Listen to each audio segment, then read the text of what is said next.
Good morning everyone. दोस्तों आज है फरवरी 11 2022 और हम लोग करने वाले हैं द हिंदू न्यूज़पेपर की एनालिसिस। मेरा नाम है Sitender Chaudhary.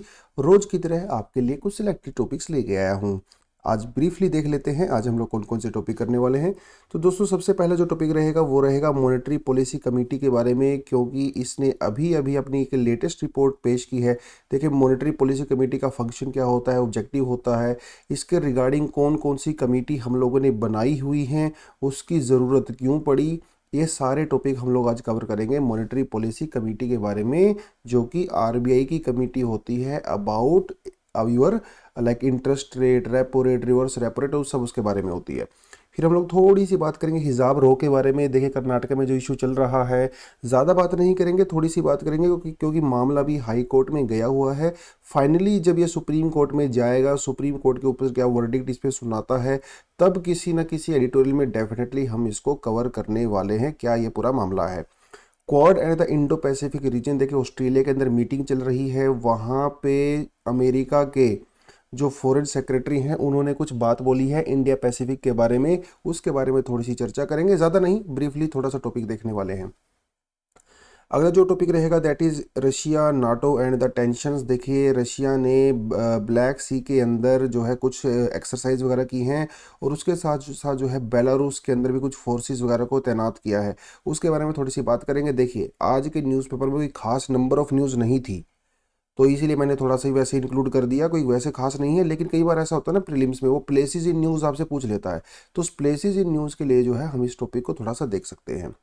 Reservation in the private jobs, ये हरियाणा का जो लॉ है, आज इसमें बहुत ज़बरदस्त एडिटोरियल आया है, जिसमें जो है रिजर्वेशन प्राइवेट सेक्टर में जो दिया जाता है जॉब्स वगैरह में, उसके बारे में बात करेंगे। इसमें कौन कौन से कॉन्स्टिट्यूशनल प्रोविजंस हमारे पास हैं, वो किसको वायलेट करता है, नहीं करता है, इसका ओवरऑल लॉन्ग टर्म इम्प्लीकेशन क्या होगा, वो हम सब बात करेंगे अपने एडिटोरियल सेक्शन में, which is for the reservation in the private sector.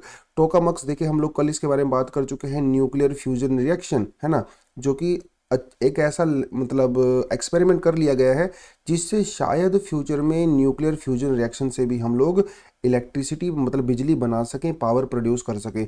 तो उसी के बारे में थोड़ा सा है ये। देखिए साइंस एंड टेक में एक नया टॉपिक उनको मिल गया है, तो डेफिनेटली इसके बारे में कहीं ना कहीं से घुमा फिरा के आपसे क्वेश्चन प्रीलिम्स में पक्का पूछने वाले हैं, क्योंकि ये है न्यूज़ में। सिंपल क्वेश्चन भी पूछ सकते हैं, कॉम्प्लेक्स भी पूछ सकते हैं, लेकिन ये टॉपिक आपको पूछे से कवर होना चाहिए। उसके अलावा कुछ दो तीन अच्छे टॉपिक हमारे पास एक्स्ट्रा हैं आज, जो कि एडिटोरियल सेक्शन से हम लोगों ने उठाए हैं, ये भी आप पढ़ सकते हो। जिसमें से एक टॉपिक है एमएसपी के बारे में इन एग्रीकल्चर, तो ये आप तो डेफिनेटली इसको पढ़ना ही पढ़ना है। चलिए दोस्तों शुरुआत करते हैं आज के न्यूज़पेपर की। आज का दिन जो है कुछ खास दिन है, दो कारण को लेके आज का दिन जो है खास है। आज के दिन क्या हुआ था एक बता देता हूँ आपको। दीनदयाल उपाध्याय जी जो एक एक्टिविस्ट भी थे, इकोनॉमिस्ट थे, इनकी मृत्यु हुई थी आज के ही दिन 11 ऑफ फरवरी को, तो इसीलिए तो है थोड़ा सा इंपॉर्टेंट दिन है। देखिए दीनदयाल उपाध्याय जी के बारे में हम लोग अपनी स्कूल बुक्स वगैरह में पढ़ते नहीं हैं। वैसे तो ये सिविल सर्विस एग्जाम इन्होंने क्लियर किया था, लेकिन इन्होंने उसको छोड़ दिया था, क्योंकि बाद में ये सोशल सर्विसेज के अंदर लग गए थे और इन्होंने समाज सेवा को ज़्यादा प्रेफरेंस दिया। पॉलिटिकल करियर की जब हम इनके बारे में बात करें तो आरएसएस से काफ़ी ज़्यादा जुड़े हुए थे, जनसंघ के एक वन ऑफ द फाउंडर भी थे। तो वो थोड़ी सी इनकी पॉलिटिकल है, तो उसको ज़्यादा जानने का जरूरत नहीं है, पॉलिटिक्स वगैरह वही सब, वो तो अलग मुद्दा है पूरा। तो इन्होंने शंकराचार्य जी की बायोग्राफी भी लिखी हिंदी में, ये आपको पता होना चाहिए, और चंद्रगुप्त मौर्य के ऊपर इन्होंने एक हिस्टोरिकल ड्रामा भी कंपोज किया है। तो ये तो छोटी सी न्यूज़ थी पर्सनैलिटी न्यूज़ के बारे में जिनकी आज मृत्यु हुई थी। लेकिन एक आज बहुत इंपॉर्टेंट दिन है गर्ल्स के लिए स्पेशली, क्योंकि आज यूनाइटेड नेशन के द्वारा फरवरी 11 को मनाया जाता है international day of the women and the girls in science. Basically 2015 से ही इसको मनाना शुरू किया है, तो ज़्यादा समय नहीं हुआ है। लेकिन ये क्या करता है, ये करता है लड़कियों को प्रमोट, कौन से फील्ड में, स्टेम में। स्टेम स्टेम का मतलब होता है साइंस, टेक्नोलॉजी, इंजीनियरिंग और मैथमेटिक्स। तो यहाँ पे गर्ल्स को प्रमोट करना है, ज़्यादा से ज़्यादा गर्ल्स को इस फील्ड में लेके आना है, क्योंकि देखिए ये जो है सबसे एडवांस्ड फील्ड होते हैं, एडवांस्ड फील्ड होते हैं, है ना। और यहाँ की सैलरी भी बहुत हाई होती है, तो मतलब जो हाईएस्ट सैलरी होती है बेसिकली इसी फील्ड में मानी जाती है, और एक बहुत ही शानदार जॉब भी रहता है। तो इसमें गर्ल्स का पार्टिसिपेशन थोड़ा कम रहता है, तो इसके तहत जो है अवेयरनेस करना है और वो सारी सारी चीज़ें कमेंट सेक्शन में जो भी गर्ल्स हैं हमारी और यहाँ पे जो एस्पिरेंट्स हैं गर्ल्स एस्पिरेंट, तो आप बताएं यहाँ पे से कितने लोगों ने जो है अपनी ग्रेजुएशन में मैथमेटिक्स जो है ऑप्ट किया था। मैथमेटिक्स ग्रेजुएशन छोड़िए, अब ये बताइएगा जब 10th क्लास आपने पास किया था तो 11th में कितनी लड़कियों ने एडमिशन लिया था, मतलब आपका पीसीएम में, जिनके पास मैथमेटिक्स एक सब्जेक्ट हुआ करता था, कितने लोगों ने ग्रेजुएशन लिया। और आपके आसपास कितनी गर्ल्स ऐसी हैं जिन्होंने +2 के बाद में इंजीनियरिंग में एडमिशन लिया या फिर जिन्होंने मास्टर्स मैथमेटिक्स से किया है। तो एक आप देखोगे कि जैसे जैसे हायर एजुकेशन का लेवल बढ़ता रहता है तो स्टेम एजुकेशन में गर्ल्स का पार्टिसिपेशन कम होता रहता है। इसको इम्प्रूव करना है ना। तो ये ओवरऑल सोसाइटी के लिए, ओवरऑल इकोनॉमी के लिए तो इम्पोर्टेंट होने ही वाला है। उसके अलावा ओवरऑल जो गर्ल्स की, और जब हम लोग वुमेन एम्पावरमेंट की बात करते हैं तो उसमें एक बहुत ही इंपॉर्टेंट रोल प्ले कर सकता है। तो सभी को इसकी दिन की बधाई हो। चलिए अब बढ़ते हैं आगे। दोस्तों आज की जो सबसे पहली न्यूज़ आती है वो आती है आरबीआई से। देखिए कहता है आरबीआई रिटेन स्टेटस को। स्टेटस को का मतलब होता है कि जब चीज़ें अनचेंज्ड होती हैं, मतलब जब हम उसको चेंज नहीं करते उसको कहते हैं स्टेटस को। मतलब भैया जैसा पहले था वैसा ही आज है, that is the meaning of status को। देखिए हम यहाँ पे बात कर रहे हैं आरबीआई की मॉनेटरी पॉलिसी कमेटी की बात कर रहे हैं। तो मॉनेटरी पॉलिसी कमेटी ने एक्चुअली क्या किया, पॉलिसी इंटरेस्ट रेट को अनचेंज रखा है। दोस्तों यहाँ पे जो पॉलिसी इंटरेस्ट रेट का मतलब क्या होता है, इसका मतलब होता है रेपो रेट। इसका मतलब होता है रेपो रेट। देखिए रेपो रेट क्या होता है, रेपो रेट बहुत ही क्रूशियल रेट होता है। देखिए पहले आपको मैं थोड़ा रेपो रेट के बारे में बता देता हूँ, इसको इरेज कर देता हूँ बस। देखिए देखो होता क्या है, जैसे आप हो तो आप अपना लोन जब लेने जाते हो तो अपने बैंक से लेते हो। मान लो आपका आपका बैंक एसबीआई है, तो जब आप बैंक से लोन लेते हो तो बैंक आपके ऊपर जो है इंटरेस्ट रेट चार्ज करता है। उसी तरह से बैंकों का भी बैंक होता है ना, तो एसबीआई का बैंक कौन है, आरबीआई। तो जब एसबीआई आरबीआई से लोन लेता है, पैसा लेता है, बोरो करता है, तो आरबीआई उसके ऊपर इंटरेस्ट रेट चार्ज करती है। इसी इंटरेस्ट रेट को रेपो रेट कहा जाता है। इसी इंटरेस्ट रेट को रेपो रेट कहा जाता है। तो सीधी सी बात यह है कि अगर रेपो रेट कम होगा तो एसबीआई ज़्यादा से ज़्यादा आरबीआई से पैसा उठाएगी क्योंकि उसको इंटरेस्ट रेट कम करना पड़ रहा है। लेकिन अगर रेपो रेट ज़्यादा होगा तो एसबीआई आरबीआई से पैसा नहीं उठाएगी। और जब भैया एसबीआई या फिर दूसरे बैंक आरबीआई से पैसा नहीं उठाएंगे तो मनी सप्लाई कम हो जाएगा। सीधी सी बात है भैया, बैंकों के पास पैसा कम है तो मनी सप्लाई कम है। तो इससे ये फर्क पड़ता है कि हमारी रेपो रेट का हमारी मनी सप्लाई से भी सीधा लेना देना है। अगर रेपो रेट कम होगा तो मनी सप्लाई बढ़ेगा क्योंकि बैंक ज़्यादा से ज़्यादा आरबीआई से लोन लेंगे, पैसा बोरो करेंगे। अगर रेपो रेट बढ़ता है तो जो मनी सप्लाई कम होता है क्योंकि बैंक आरबीआई से कम पैसा बोरो करते हैं।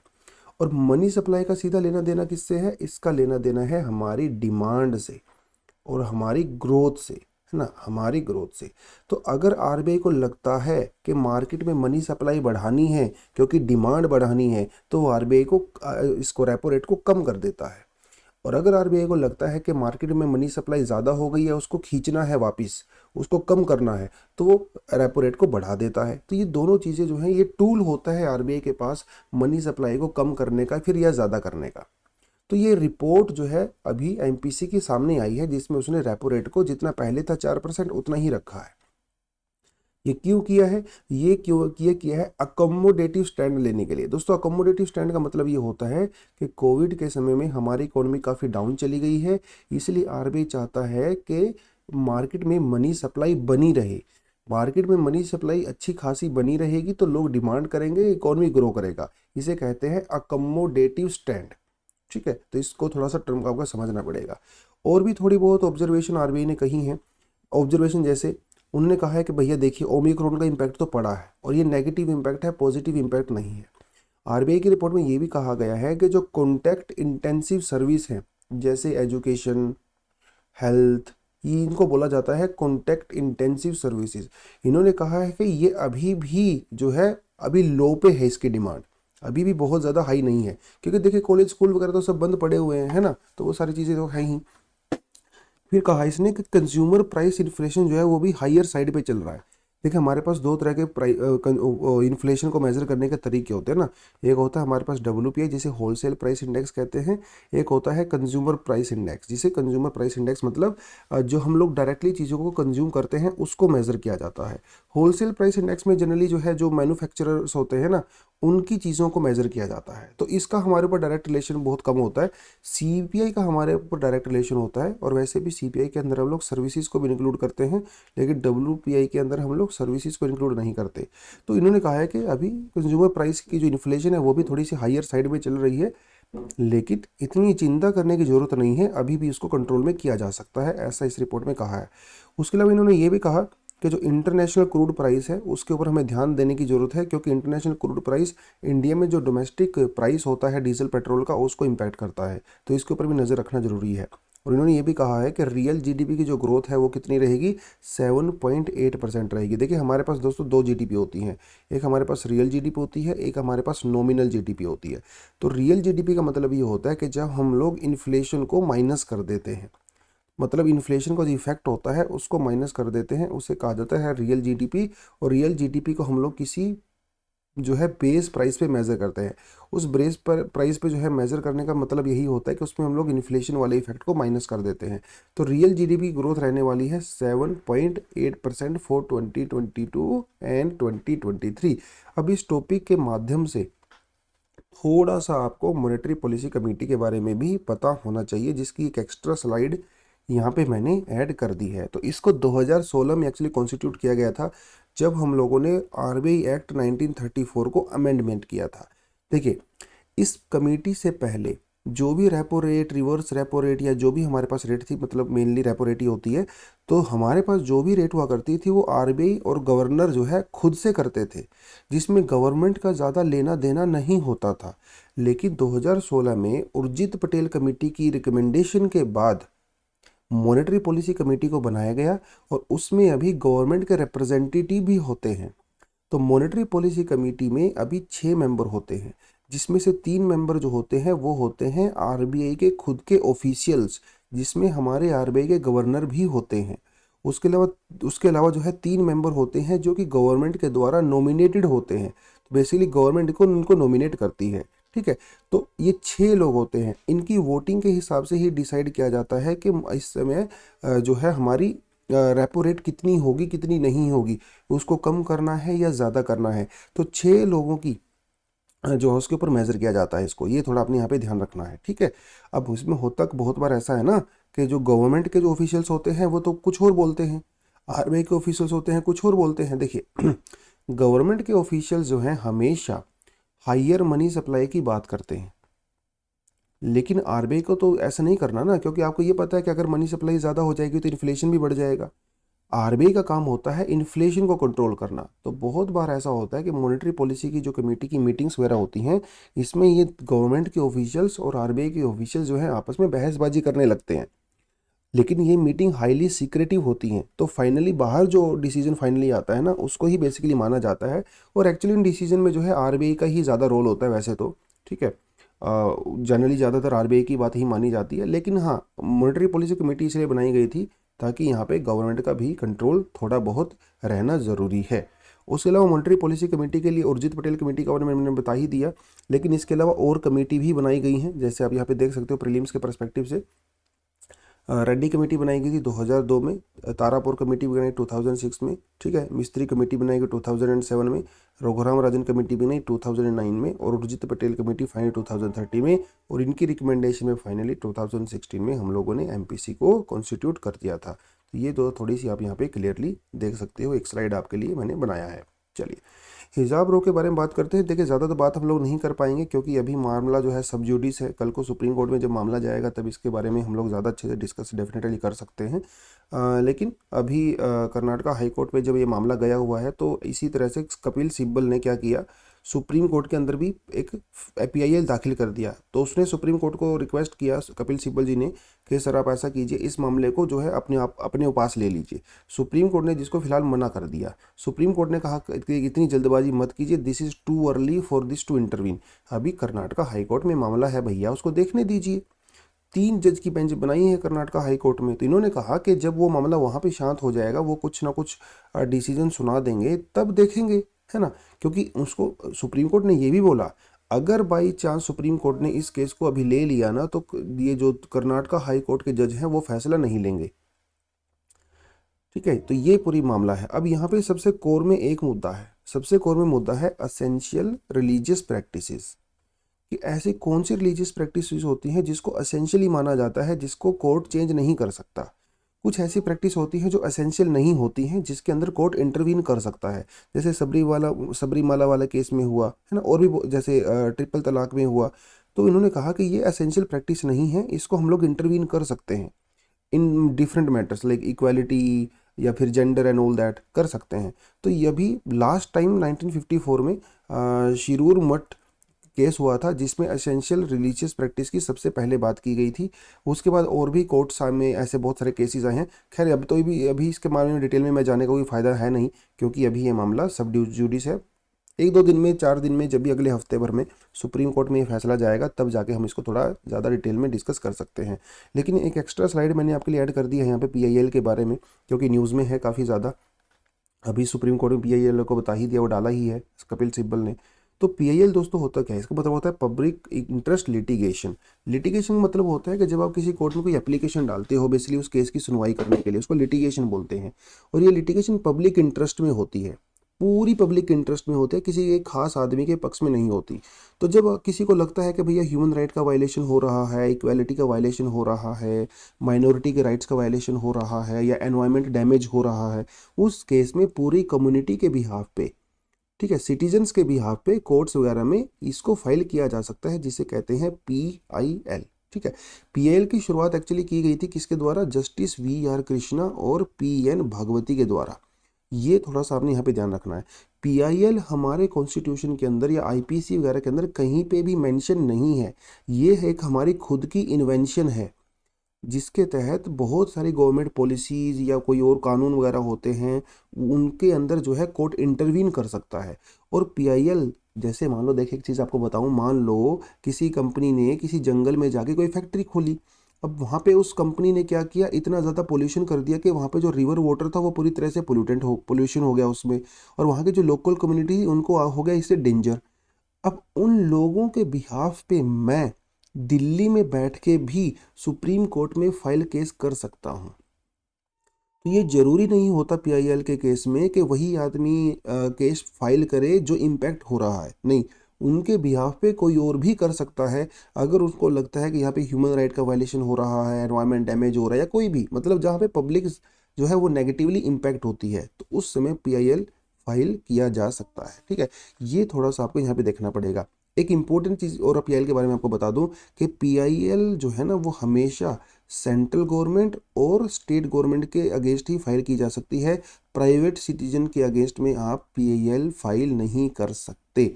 ये आपको एक इम्पोर्टेंट न्यूज़ यहाँ पे पता होनी चाहिए। इंडिया में पीआईएल को लेके बहुत सारे केस रहे हैं पहले भी, है ना। तो आप यहाँ पे क्लियरली देख सकते हो भैया, जो 2G स्पेक्ट्रम केस हुआ था वो भी पीआईएल के द्वारा ही हुआ था। इंदिरा साहनी जजमेंट, जिसमें रिजर्वेशन की बात की गई थी 50% की, वो भी यहाँ पे हुआ था। उसके अलावा सेक्शन 377 को अबॉलिश किया गया था। ये सारे के सारे केस ना पीआईएल दाखिल किए गए थे कोर्ट में, तब जाके ये आए थे। तो इम्पोर्टेंट एक टॉपिक है आपका पीआईएल, डेफिनेटली उसके बारे में भी आपको पता होना चाहिए। थोड़ा बहुत कंटेंट मैंने यहाँ पे दे दिया है, लेकिन रिकमेंड करूँगा थोड़ा गूगल वगैरह करोगे ना, आपको अच्छा कंटेंट इस पर डेफिनेटली मिल जाएगा। चलिए, अगली जो न्यूज़ आती है वो आती है, एक इंटरनेशनल न्यूज़ है। देखिए अभी ऑस्ट्रेलिया के अंदर जो है कोड की मीटिंग चल रही है। कोड वैसे कोई डिफेंस कोई वो तो है नहीं, ग्रुपिंग तो है नहीं है डिफेंस, ये बहुत ही एक इनफॉर्मल कमेटी एक ग्रुपिंग है। और बेसिकली इसका टारगेट है चाइना को कंटेन करना, लेकिन ये खुल के नहीं बोलते हैं। सब लोग अपना अपना टारगेट बोलते हैं, क्योंकि ये कोई एक फॉर्मल ऑर्गेनाइजेशन तो है नहीं, है ना। तो उसी क्वाड की मीटिंग में अभी कौन आए थे, यूएसए के जो फॉरेन सेक्रेटरी हैं मिस्टर ब्लिंकन। तो इन्होंने इंडो पैसिफिक के बारे में कई सारी बातें यहाँ पे बोली हैं। इन्होंने कहा कि देखिए इंडिया और इंडो पैसिफिक हमारे लिए बहुत ज़्यादा इंपॉर्टेंट है, और आने वाली जो 21st सेंचुरी होगी ना, वो इंडो पैसिफिक जो है वो पूरी दुनिया के ऑर्डर को शेप करने वाला है। तो पूरी दुनिया का जो फ्यूचर, ये 21st जो सेंचुरी है ना भैया, वो इंडो पैसिफिक रीजन के ऊपर डिपेंड करती है पूरी तरह से। और ये जो हमारा कोड है ना, बहुत ही इंपॉर्टेंट एक रीजन है। मतलब इंडो पैसिफिक रीजन की जब आप बारे में इसमें बात करते हो, इंडो पैसिफिक जो है पिछले 5 साल में दुनिया में सबसे फास्टेस्ट ग्रो करने वाला रीजन है। भैया दुनिया का 2/3 जो इकोनॉमिक ग्रोथ है वो पिछले 5 साल में जो है यहाँ पे हुआ है। दुनिया की 50% पॉपुलेशन जो है वो इंडो पैसिफिक रीजन में रहती है। और दुनिया की कुछ गिनी चुनी बड़ी जो डेवलपिंग कंट्री हैं जैसे इंडिया है, चाइना है, वो यहाँ पे हैं। तो इसका मतलब आने वाला फ्यूचर किसका है भैया? इंडो का है और पैसिफिक का है, ठीक है। और इंडिया यहाँ पे एक सेंटर पोजीशन में है। और ये जो कंट्री हैं कोड के अंदर ये सब क्या है? डेमोक्रेसी हैं। तो बहुत सारे डेमोक्रेटिक वैल्यूज़ वगैरह हम लोग आपस में शेयर करते हैं। तो इसीलिए हमारा जो कॉमन कंसर्न है उसके लिए प्लेटफॉर्म की ज़रूरत है। तो बाकी तो इसमें कुछ था नहीं, छोटा सा टॉपिक था। खैर आगे बढ़ते हैं। Russia launches Belarus military drills. देखिए बेलारूस की लोकेशन आपको पता होना चाहिए। बेलारूस जो है, देखिए यहाँ पे आपका आ जाता है रशिया, ठीक है। यहाँ पे आ जाता है आपका रशिया, ये रहा आपका बेलारूस। बेलारूस ये है आपका आ जाता यूक्रेन। तो सारा हंगामा किसको लेके हो रहा है? यूक्रेन को लेके हो रहा है। देखिए यूक्रेन जो है वो यूएसएसआर का पार्ट हुआ करता था, लेकिन जब यूएसएसआर का डिसइंटीग्रेशन हो गया तो यूक्रेन अलग हो गया, बहुत सारी कंट्री यूक्रेन से अलग हो गई, है ना। तो यूक्रेन जो है वो नाटो को ज्वाइन करना चाहता है। और नाटो क्या है ये आप सभी को पता है। लेकिन रशिया कहता है कि मैं यूक्रेन को नाटो को ज्वाइन नहीं करने दूंगा। अगर यूक्रेन ने नाटो को ज्वाइन किया तो मैं यूक्रेन के ऊपर अटैक कर दूंगा। जिसको लेके अमेरिका और नाटो की फोर्सेस या फिर नाटो वो रशिया के इसमें पूरी तरह से अगेंस्ट हो गया है। तो हुआ मामला कुछ ऐसा कि रशिया ने अपनी बहुत सारी मिलिट्री को, मतलब 1 लाख से भी ज़्यादा यहाँ पे तैनात कर दिए हैं बिल्कुल यूक्रेन के बॉर्डर पे। और वो बिल्कुल सिग्नल का इंतज़ार कर रहे हैं कि वो यूक्रेन के ऊपर कभी भी अटैक कर सकते हैं। जिसको लेके ना बहुत सारी नेगोशिएशन चल रही हैं। आपको पता ही होगा कि 2 दिन पहले फ्रांस के प्राइम मिनिस्टर वो भी गए थे और उनके पुतिन से मिलने, हैं ना, उन्होंने भी आपस में कुछ बातचीत किया होगा। वो सारी सारी चीज़ें हैं। तो बेलारूस के अंदर भी अभी रशिया ने बहुत सारी फोर्सेस को तैनात कर दिया है। सिर्फ इतना ही नहीं, उसने क्या मेडिटेरेनियन ओशन से यहाँ से घुसा रशिया। और यहाँ पे टर्की में जो है एक जो है जिसे जो है यहाँ पे एक स्टेट है एक्चुअली। टर्की में यहाँ पे एक बहुत ही एक इम्पोर्टेंट एक स्टेट होती है जिसका नाम जो है यहाँ पे जिसे जो है ये बोलते हैं बोस्फोरस, ठीक है। देखिए कहाँ पे इसकी लोकेशन मैं आपको दिखा देता हूँ। हाँ, तो ये यहाँ पे देखिए ये है बोस्फोरस, एक स्टेट होती है, बहुत ही पतली सी स्टेट होती है। यहाँ पे जो है ये आपका ब्लैक सी को, ठीक है, यहाँ पे आपका मेडिटेरेनियन सी है, यहाँ पे एजियन सी होता है, इसको आपस में कनेक्ट करती है बेसिकली, ठीक है। और इसको बोला जाता है सी ऑफ मरमरा। देखिए यहाँ पे जो छोटा छोटा सा नजर आना, इसे कहते हैं सी ऑफ मरमरा। तो एक तरफ है सी ऑफ मरमरा, दूसरी तरफ है ब्लैक सी। दोनों को कौन ज्वाइन करता है? ये करता है आपका बोस्फोरस स्टेट, है ना। दुनिया की सबसे पतली स्टेट में इसको माना जाता है। और ये क्या है यहाँ पे, ये थोड़ा सा नजर आ रहा होगा, ये है sea of Azov. Sea of Azov, ठीक है। तो एक्चुअली रशिया ने यहाँ पे मिलिट्री ड्रिल वगैरह किया है। तो यूक्रेन का कहना है कि रशिया यूक्रेन को पूरी तरह से कट ऑफ करना चाहता है सी ऑफ अजोव में से और ब्लैक सी में से। देखिए आज के समय में अगर यूक्रेन को वाटर अगर वो उसको एक्सेस करना है तो डेफिनेटली वो ब्लैक सी के थ्रू आके तभी मेडिटेरेनियन ओशन को एक्सेस कर पाता है। लेकिन ब्लैक सी के अंदर और सी ऑफ अजोव के अंदर भी यूक्रेन को पूरी तरह से रशिया ब्लॉक करना चाहता है। तो एक यहाँ पे थोड़ा हंगामा तो है काफ़ी ज़्यादा। लेट्स होप के यहाँ से सब कुछ जो है पीसफुल तरीके से होता रहे और कोई ऐसा एस्केलेशन ना हो बहुत बड़ा। क्योंकि देखिए छोटी छोटी घटनाएं होती हैं ना, फिर वो इंटरनेशनल हो जाती हैं और फिर पूरी दुनिया के ऊपर ही जो है थ्रेट आ जाता है। लेट्स होप कि ऐसा कुछ ना हो और चीज़ें जो हैं वो ठीक ठाक जो है पीसफुल तरीके से निपट जाएं। खैर अब बढ़ते हैं आज के एडिटोरियल सेक्शन के ऊपर। दोस्तों आज का जो एडिटोरियल सेक्शन है देखिए ये है हरियाणा में लॉ के बारे में, ठीक है। पहले भी इसके बारे में डिस्कस कर चुके हैं तो नया तो कुछ है नहीं। हम सबको पता है कि हरियाणा की असेंबली ने एक कानून पास किया था, Haryana state employment of local candidate act, जिसमें 75% जो लोग जॉब्स हैं प्राइवेट सेक्टर में वो किसको दी जाएंगी? लोकल रेजिडेंट को दी जाएंगी, जो मतलब हरियाणा के ही रहने वाले हैं, जिनके पास हरियाणा का डोमिसाइल है। और ये सभी जॉब्स के ऊपर अप्लाई नहीं है, ये सिर्फ उन्हीं जॉब्स के ऊपर अप्लाई है जिसकी सैलरी जो है वो 30,000 या 30,000 से कम होती है, ठीक है। और यहाँ पे कुछ एग्जेम्पशंस भी दी गई हैं। ऐसा नहीं है कि सभी जॉब के ऊपर अप्लाई होता है, कुछ एग्जेम्पशंस भी दी गई हैं, जैसे एग्रीकल्चर लेबर दिया गया है, आईटी जो कंपनी हैं, छोटे जो स्टार्टअप्स होते हैं, इन सभी को छूट दिया गया है। और भी कई सारी इंडस्ट्री है जिनको छूट दिया गया है। लेकिन अब इसमें करना क्या होगा, जैसे मान लो कोई कंपनी है तो उस कंपनी को एक अलग से पोर्टल बनाना पड़ेगा, वेबसाइट बनानी पड़ेगी, उस वेबसाइट के ऊपर इंफॉर्मेशन डालनी पड़ेगी कि वहाँ पे जो कितने एम्प्लॉयज़ हैं जो कि लोकली रजिस्टर्ड हैं। तो हर कंपनी को अपने एम्प्लॉयज़ की यहाँ पे इंफॉर्मेशन देनी पड़ेगी। ये जो है थोड़ा सा यहाँ पे एक कंट्रोवर्शियल चीज़ें हो सकती हैं। तो जब ये मामला पंजाब हरियाणा हाई कोर्ट में गया तो पंजाब हरियाणा हाई कोर्ट ने इसके ऊपर स्टे ऑर्डर लगा दिया और ये हरियाणा सरकार को ये कहा कि अभी आप इसको इम्प्लीमेंट नहीं कर सकते। तो हरियाणा गवर्नमेंट ने क्या किया, हरियाणा गवर्नमेंट चली गई सुप्रीम कोर्ट के पास। तो सुप्रीम कोर्ट में अभी ये मामला गया हुआ है और लेट्स सी के सुप्रीम कोर्ट इसके ऊपर क्या डिसीजन लेता है। लेकिन एक्सपर्ट लोग जो हैं वो अभी से अपना ओपिनियन देना उन्होंने शुरू कर दिया है ना। तो जो कानून के जानकार हैं उनका कहना है, देखिए उनका कहना है कि ये जो कानून है, पहली बात तो आपको ये बता दूं कि इस तरह का जो भी कानून है प्राइवेट जॉब्स में वो पहली बार नहीं आया है। इससे पहले छत्तीसगढ़ में भी आ चुका है और आंध्र प्रदेश में भी आ चुका है सिमिलर केस, जो अभी कोर्ट में पेंडिंग है, तो उसके ऊपर फैसला आया नहीं है। अब क्या ये जो प्राइवेट सेक्टर में जॉब्स में जो रिजर्वेशन की बात है, क्या वो सही है गलत है, उसमें हमारा कॉन्स्टिट्यूशन क्या कहता है वो थोड़ा सा देख लेते हैं। देखिए हमारा जो आर्टिकल 19 और 1G है ये कहता है, ये हमें कॉन्स्टिट्यूशनल गारंटी देता है कि हम लोग इंडिया का सभी सिटीजन कहीं भी जाके कोई भी ऑक्यूपेशन कर सकते हैं, ट्रेड कर सकते हैं, बिजनेस कर सकते हैं, आप उनको नहीं रोक सकते, है ना। ये तो यहाँ पे एक बड़ी बात है। तो पहली बात है इसका डेफिनेटली इसका वायलेशन कर रहा है। तो जो आपकी राइट टू ऑक्यूपेशन है उसको ये वायलेट कर रहा है, इसमें तो कोई डाउट है नहीं। सुप्रीम कोर्ट ने इससे पहले इसी सिमिलर मामले में कुछ कुछ वर्डिक्ट अपने सुनाए हुए हैं। एक दो एग्जांपल आपको यहाँ पे मैं देने की कोशिश करूँगा। देखिए सुप्रीम कोर्ट ने कहा 2000 पहले सुप्रीम कोर्ट ने कहा कि भैया प्राइवेट कॉलेज वगैरह के अंदर आप रिजर्वेशन नहीं दे सकते। लेकिन 2005 में पार्लियामेंट ने कॉन्स्टिट्यूशन अमेंडमेंट किया। पार्लियामेंट ने कहा कि जो प्राइवेट कॉलेज हैं उनके अंदर जो है हम लोग एससीज को, एसटीज को और ओबीसीज को रिजर्वेशन देंगे।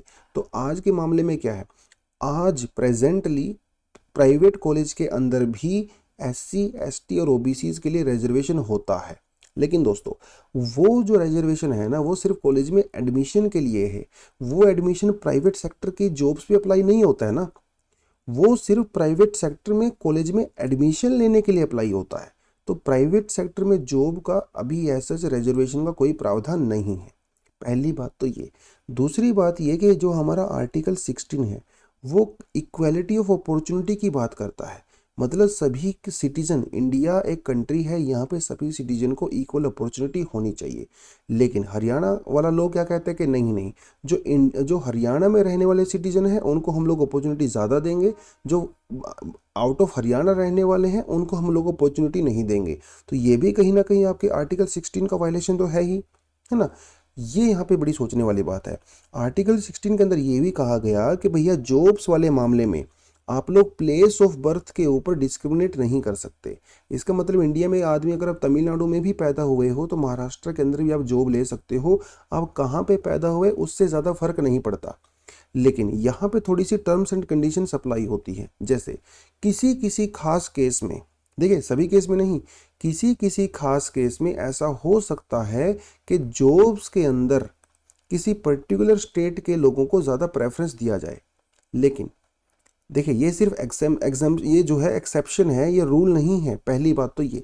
दूसरी बात ये, अगर बाई चांस ऐसा कोई कानून बनाना भी पड़ा जिसमें किसी स्टेट के लोगों को प्रेफरेंस दिया जाए तो वो कानून सिर्फ पार्लियामेंट ही बना सकती है, उस कानून को स्टेट असेंबली नहीं पास कर सकती। ये भी बड़ी बात है ना। तो ये जो कानून पास किया वो तो हरियाणा असेंबली ने किया है, इसका मतलब उसके पास अधिकार ही नहीं था। तो अगर ये अधिकार है तो वो पहली बात तो सिर्फ पार्लियामेंट के पास है। दूसरी बात, पार्लियामेंट भी सिर्फ उन्हीं जॉब्स में कानून बना सकती हैं जो कि गवर्नमेंट जॉब्स होती हैं। तो प्राइवेट जॉब्स का अधिकार तो उनके पास भी नहीं है। तो यहाँ पे कई सारी चीज़ें वायलेट हो रही हैं। पहली बात तो प्राइवेट सेक्टर का अधिकार ही नहीं है, ना पार्लियामेंट के पास है ना स्टेट गवर्नमेंट के पास है। दूसरी बात भैया, अगर किसी को जॉब्स देना ही है प्लेस ऑफ बर्थ के बेसिस पे तो वो कानून कौन बनाएगा, पार्लियामेंट बनाएगा। ऐसा कानून पहले भी बनाया जा चुका है तमिलनाडु के अंदर। कई सारी जॉब्स में तमिलनाडु के लोकल लोगों को प्रेफरेंस दी जाती है, लेकिन वो कानून पार्लियामेंट ने पास किया था रादर देन तमिलनाडु असेंबली। ये थोड़ा सा इसको भी वायलेट करता है। तो बहुत सारी चीज़ें ऐसी हैं जो यहाँ पे वायलेट इस समय हो रही हैं।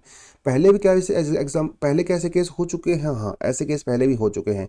राजस्थान में 2002 में राजस्थान की गवर्नमेंट ने क्या किया, कुछ खास रीजन्स में रहने वाले लोगों को प्रेफरेंस दिया, लेकिन उसको भी कोर्ट ने डिक्लेयर कर दिया इलीगल। उसके अलावा 1995 में आंध्र प्रदेश के अंदर उन लोगों को प्रेफरेंस दिया गया जॉब के अंदर जिनके पास तेलुगु लैंग्वेज थी। सुप्रीम कोर्ट ने इसको भी इलीगल कह दिया। सुप्रीम कोर्ट ने कहा कि इससे तो इक्वल अपॉर्चुनिटी नहीं है, तो भैया जो नॉन तेलुगु हैं बच्चे वो कैसे जॉब्स लेंगे, तो इसको भी नेगलेक्ट कर दिया। 75% रिजर्वेशन जो है वो क्या वो परमिटेड है, ये भी बड़ी सोचने वाली बात है। देखिए अभी महाराष्ट्र के अंदर मराठास को जो है वो रिजर्वेशन दिया गया था मोर देन 50%, जिसको सुप्रीम कोर्ट ने नल एंड वॉइड डिक्लेयर कर दिया। इंदिरा साहनी केस में वैसे भी 50% की रिजर्वेशन जो है वो फिक्स की गई है, लेकिन ये सिर्फ गवर्नमेंट सेक्टर में है, प्राइवेट सेक्टर में तो ये भी नहीं है। तो प्राइवेट सेक्टर में बेसिकली हमारे यहाँ पे किसी तरह का कोई भी रिजर्वेशन नहीं है। दूसरी बात, जो गवर्नमेंट सेक्टर में जो रिजर्वेशन है दोस्तों वो कास्ट बेस्ड है ना, कास्ट बेस्ड।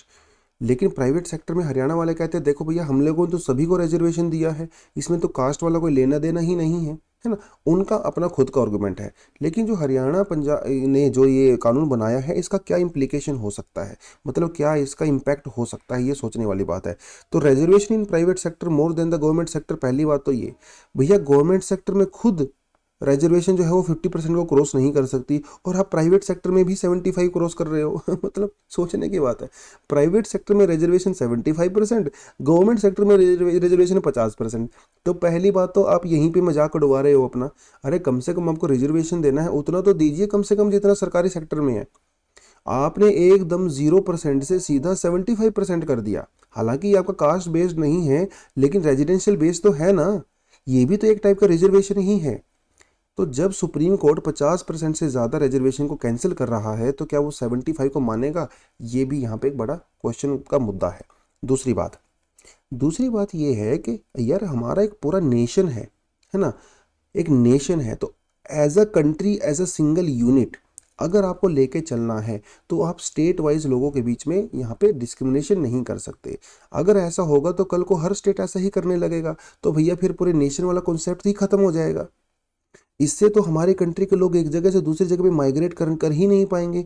आज के समय में अगर बिहार से कोई आदमी तमिलनाडु के अंदर जा रहा है तो वहाँ पे जॉब करने के लिए जा रहा है, लेकिन तमिलनाडु अगर कल को तमिलनाडु के लोगों को ही रिजर्वेशन देगी तो फिर लोग माइग्रेट कैसे करेंगे। माइग्रेट नहीं करेंगे तो ये तो पूरा हमारा कंट्री का पूरा सिस्टम जो फैब्रिक है वही खत्म हो जाएगा लॉन्ग टर्म में, है ना। और इससे इनकम इनइक्वालिटी तो बढ़ेगा ही डेफिनेटली। तो जो पुअर स्टेट हैं, तो पुअर स्टेट से लोग काम धंधा ढूंढने के लिए जो है कहीं दूसरी सिटीज़ में जाते हैं। अगर इस तरह का रिजर्वेशन हो गया तो पुअर लोग तो बेचारे माइग्रेट करके जॉब्स ही नहीं ले पाएंगे, है ना। तो इनकम इनइक्वालिटी तो बढ़ेगा ही स्टेट के बीच में। और उसके अलावा जो ब्रदरहुड वाली फीलिंग है वो तो ख़त्म होगी ही होगी। और कंपनीज को कॉस्ट बढ़ेगा ना, कंपनी को लोकल लोगों को हायर करना पड़ेगा। अगर सपोज करो अगर मान लो लोकल लोग वहाँ पे है ही नहीं जो कि अवेलेबल हों जॉब के लिए, तो फिर वो क्या करेंगी बेचारी, तो उनकी एक्स्ट्रा कॉस्ट बढ़ेगी, उनको लोकल लोगों को ट्रेन करना पड़ेगा, स्किल देना पड़ेगा, ये भी तो बहुत बड़ी बात है ना।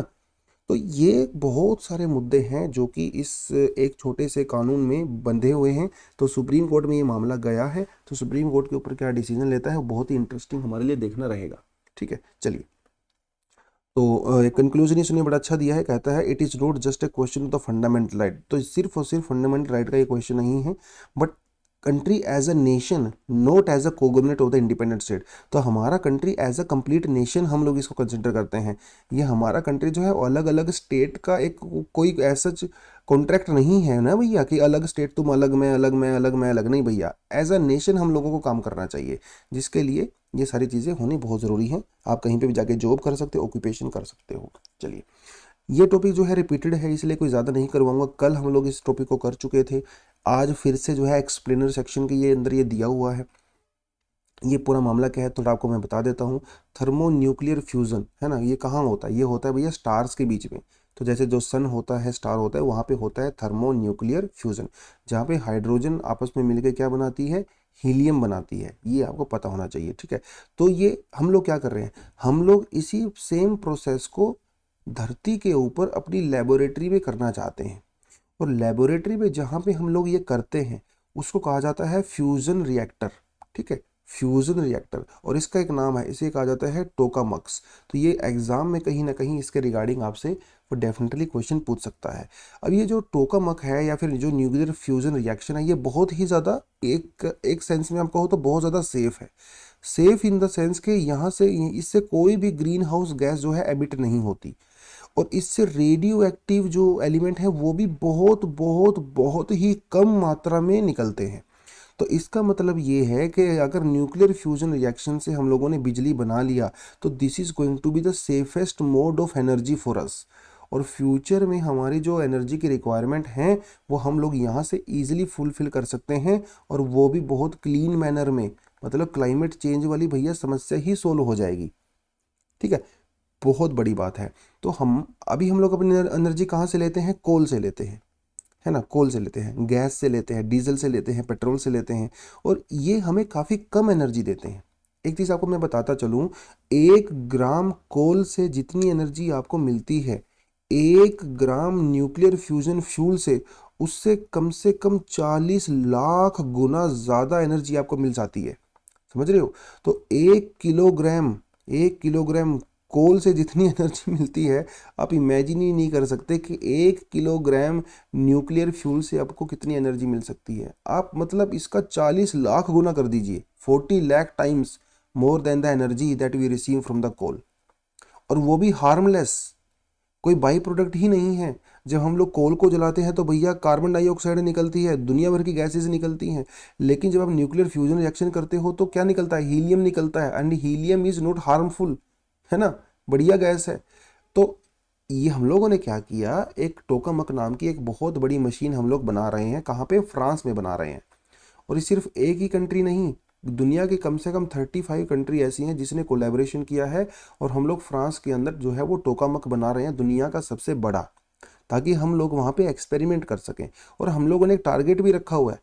टारगेट ये है कि 2035 तक हम लोग जो है वहाँ से 500 मेगावाट बिजली बनाने का हमारा टारगेट है, और लेट्स होप कि टारगेट अचीव हो जाए।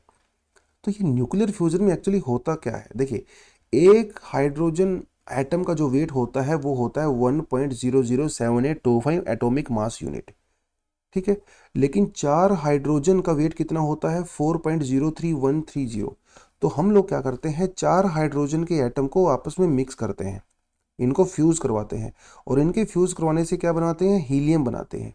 तो एक हीलियम एटम का वेट होता है 4.002 वेट। तो इसका मतलब ये है कि एक हीलियम एटम का वेट 4 हाइड्रोजन के एटम के वेट के जितना नहीं होता। हालांकि हम इनको मर्ज करके बनाते हैं, लेकिन फिर भी ये जो है वेट में डिफरेंस आ जाता है। तो जो वेट का डिफरेंस होता है ना 0.028, इसी से एनर्जी प्रोड्यूस होती है। तो हीलियम, एक हीलियम एटम और 4 हाइड्रोजन एटम के बीच में जो डिफरेंस होता है ना, उसी से एनर्जी प्रोड्यूस होती है। और ये एनर्जी कैसे प्रोड्यूस होती है? E=mc² के फॉर्मूले से, क्योंकि एनर्जी जो है वो मास में कन्वर्ट हो सकती है, मास एनर्जी में कन्वर्ट हो सकता है। तो यहाँ पे जो आपके हाइड्रोजन का जो मास है वो हम लोग हीलियम उसको एनर्जी में कन्वर्ट कर रहे हैं। ये जो है सारा फॉर्मूला वो जो E=mc² के ऊपर ही डिपेंड करता है, जो कि हमें किसने दिया था? आइंस्टाइन ने दिया था। उनके बेसिस पे ही न्यूक्लियर फ्यूजन रिएक्शन का पूरा काम होता है। तो ये जो टोकामक जो है वो क्या है? टोकामक क्या करता है? देखिए, इसको हम लोग प्लाज्मा स्टेज में कंटेन करते हैं। देखिए होता क्या है, हाइड्रोजन का जो, देखिए हाइड्रोजन तो आपके आसपास भी हो सकती है ना, लेकिन जब हम लोग हाइड्रोजन से या किसी भी एटम से जब हम लोग उसमें से इलेक्ट्रॉन निकाल देते हैं तो वो प्लाज्मा स्टेज में बन जाता है। तो प्लाज्मा स्टेज एक्चुअली मैटर की 4th स्टेज होती है। एक हमारे पास गैस होती है, एक हमारे पास लिक्विड होती है, एक हमारे पास सॉलिड होती है, और चौथी स्टेज होती है प्लाज्मा। प्लाज्मा का मतलब ये होता है कि ये एटम जो है वो चार्ज होते हैं, चार्ज एटम्स होते हैं, न्यूट्रल एटम्स नहीं होते हैं। लेकिन प्लाज्मा स्टेज को कंटेन करना किसी पाइप के अंदर, किसी वेसल के अंदर, वो बहुत ज़्यादा जो चैलेंजिंग होता है। तो इस टोकामक के अंदर एक्चुअली हम लोग वही करते हैं। प्लाज्मा को क्रिएट करना आसान है, लेकिन उस प्लाज्मा को रख के रखना बहुत लंबे समय के लिए बहुत मुश्किल हो जाता है। तो एक्चुअली ये जो टोकामक मशीन है ना, जिसे international thermo nuclear experiment reactor भी कहा जाता है, ये मशीन का काम ही यही है कि हम लोग प्लाज्मा को जो है उसको रख सकते हैं। यही इसका पूरा काम है। और एक बार प्लाज्मा अगर आपने रख लिया ना, तो फिर हम यहाँ पे न्यूक्लियर फ्यूजन भी करवा सकते हैं। सन के अंदर यही होता है। सन के अंदर हमारी जो हाइड्रोजन है वो प्लाज्मा स्टेज में है, और प्लाज्मा स्टेज में क्या होता है? न्यूक्लियर फ्यूजन होता है, और न्यूक्लियर फ्यूजन से एनर्जी प्रोड्यूस होती है। अब इसी सेम फंक्शन को, फॉर्मूले को, कंडीशन को हम लोग हमारे यहाँ पे टोकामक के अंदर उसको जो है यहाँ पे एक्सपेरिमेंट करके उसको करने की कोशिश कर रहे हैं, जो कि हो सकता है फ्यूचर में वो कामयाब भी हो जाए। ठीक है, ये बस थोड़ा सा आपको देखना रहेगा। अगर फ्यूचर में मान लो अगले 20-50 सालों में अगर न्यूक्लियर फ्यूजन से हमें एनर्जी मिलने लगी ना, तो आप ये समझ लीजिए कि जो कोल है या डीजल है, पेट्रोल है, वो पूरी तरह से खत्म हो जाएगा उसका यूज़, पूरी एनर्जी हम लोग यहीं से लेंगे। तो ये जो क्लाइमेट चेंज वाली समस्या है वो तो दूर कर ही सकता है, उसके अलावा जो हम लोग नेचुरल रिसोर्सेज को एक्सप्लॉइट करते हैं, कोल वगैरह को, वो प्रॉब्लम भी दूर हो सकती है। तो एक डिस्टेंस टेक्नोलॉजी है, लेकिन एक वायबल सॉल्यूशन हो सकता है फ्यूचर में बहुत ज़बरदस्त। इंडिया का भी क्या यहाँ पे कोई रोल है? पहली बात तो आपको ये बता दूं कि जो हमारा international thermo nuclear experiment reactor है, उसके अंदर इंडिया एक फाउंडिंग मेंबर है। दूसरी बात, इंडिया में खुद का भी डोमेस्टिक भी हम लोग न्यूक्लियर फ्यूजन के ऊपर काम कर रहे हैं। 1955 में होमी जहांगीर बाबा जी जब कहाँ गए थे, एटम्स फॉर पीस मीटिंग में गए थे, वहाँ पे भी उन्होंने इसके बारे में बात किया था। उसके अलावा हमारे यहाँ पे गांधीनगर में इंस्टीट्यूट ऑफ प्लाज्मा रिसर्च है, जहाँ पे हम लोग इस तरह की चीज़ों के ऊपर रिसर्च करते हैं। उसके अलावा हमारे पास हॉट प्लाज्मा प्रोजेक्ट है, कहाँ पे, साहा में। ये कहाँ पड़ता है? Institute of nuclear physics Calcutta के अंदर पड़ता है। यहाँ पे भी हम न्यूक्लियर फ्यूजन के ऊपर खूब सारा रिसर्च करते हैं। लेकिन देखिए, वो रिसर्च बिजली पैदा करने के लिए नहीं है, लेकिन और बहुत सारे रिसर्च होते हैं जिसको हम लोग मेडिकल वगैरह में इधर उधर कहीं यूज़ कर सकते हैं। तो इंडिया भी इस पूरे फील्ड में बहुत ज़्यादा पीछे नहीं है, और इंडिया वैसे भी इसका फाउंडिंग मेंबर है। तो कहीं ना कहीं मुझे ऐसा लगता है कि साइंस एंड टेक वाले पोर्शन से प्रीलिम्स में कहीं ना कहीं वो इस सेक्टर से जो है क्वेश्चन जरूर फंसाएगा। तो न्यूक्लियर फ्यूजन के बारे में क्या होता है, सन के जो एक्टिविटी होती हैं, इंडिया में जो प्रोग्राम्स वगैरह हैं, टोकोमक वगैरह, या किसी और कंट्री ने इस तरह के अगर कुछ ना कुछ प्रोग्राम कर रखा है। देखिए, चाइना ने भी रिसेंटली न्यूक्लियर फ्यूजन का रिएक्शन करके जो है 17 मिनट तक एक्चुअली उसने वो न्यूक्लियर फ्यूजन रिएक्टर को चलाया था, तो जो कि अपने आप में काफ़ी लैंडमार्क एक डिस्कवरी है। तो इस तरह की चीज़ें जो आसपास हो रही हैं ना, अभी आप उसके ऊपर नज़र रखिए। प्रीलिम्स में यहाँ से क्वेश्चन जो जरूर फंसाएगा आपसे वो। उसके अलावा कुछ और एक्सटर्नल हमारे पास एडिशनल आर्टिकल भी हैं जिसको आप डेफिनेटली पढ़ सकते हो। ये वाले को तो रिकमेंड करूंगा एमएसपी के बारे में, क्योंकि गवर्नर वाला टॉपिक हम लोग पहले अच्छे से कर चुके हैं। इसमें तो हम लोगों ने कुछ एमसीक्यूज को भी किया था ना, तो ये वाला पढ़ सकते हो, the MSP scheme to transform Indian agriculture. तो देखिए, सभी एडिटोरियल को कराना तो मेरे लिए पॉसिबल नहीं हो पाता है। खैर, जो बच्चे 2022 के लिए सीरियसली तैयारी कर रहे हैं, उनके लिए हमारा टेस्ट सीरीज तो हम लोगों ने लॉन्च कर ही दिया है। पहले आपको कई बार बता चुका हूँ, 32 टेस्ट हम यहाँ पे लेंगे, और एकदम ज़बरदस्त तरीके से टेस्ट लेंगे हम लोग। आपकी एनसीईआरटी हम लोग यहाँ पे कवर करा रहे हैं, आपका करंट अफेयर कवर करवा रहे हैं, आपकी रिवीजन हम लोग कवर करा रहे हैं, आपका सीसेट भी कवर करवा रहे हैं।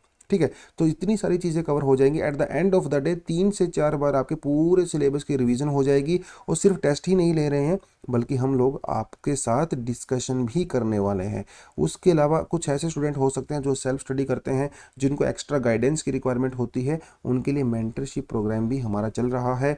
डिस्क्रिप्शन में जाके क्लिक करें, पूरे प्रोग्राम को ज्वाइन करें, और फिर मिलते हैं हम लोग क्लास में। चलिए दोस्तों, आज के लिए इतना ही। Thank you very much, all the best and जय हिंद। लेकिन वीडियो को एंड मत करना बिना लाइक बटन को क्लिक किए, तो लाइक बटन को हिट करें। Thank you very much, all the best and जय हिंद।